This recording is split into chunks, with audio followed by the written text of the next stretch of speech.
तर केलंय घावणं केली आज. हा व्हिडिओ मी तुमच्याबरोबर शेअर करणार नव्हती कारण म्हणलं होतंय का नाही चांगलं काय माहिती, पण ते खरंच चांगलं झालं. रेशनच्या तांदळाचं असल्यामुळे मला जरा शंका होती, तर खूप छान झालं होतं. मध्ये थोडासा प्रॉब्लेम झालता, तुटत होतं, म्हणून मी गव्हाचं पीठ ॲड केलं थोडंसं. तर काय केलं बघू आता. 2 वाट्या रेशनच्या तांदळाचं पीठ घेतलं होतं आणि त्याच्यात थोडंसं गव्हाचं पीठ टाकलं.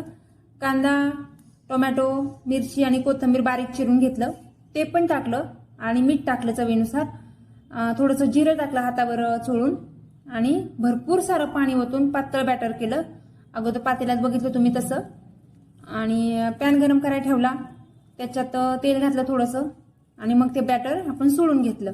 मग कडणी सोडून घ्यायचं पहिल्यांदा, कारण मध्येच तवा तापलेला असतो. तर बघा इकडे व्हिडिओ दाखवल्याप्रमाणे फिरवत फिरवत पॅन फिरवत फिरवत असा भाजून घ्यायचं सगळीकडनं. सगळीकडे गॅसची फ्लेम जात नाही, त्याच्यामुळे असं फिरवत फिरवत भाजायचं आणि कडा सुटल्या की पलटायचं. तर थोडंसं तेल घातलं अगोदर मी आणि आता कडा सुटल्या की पलटून घेते.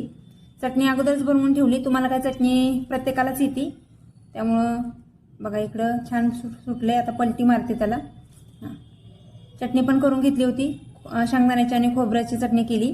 मिरची त्याच्यात टाकली, कोथिंबीर टाकले आणि त्याला चटणीला तडका मारायच्या अगोदरच पोरांनी खायला घेतले. बघा बघा छान झालंय आपलं हे घावण. मला वाटलंच नाही इतकं छान होईल रेशनच्या तांदळाचं.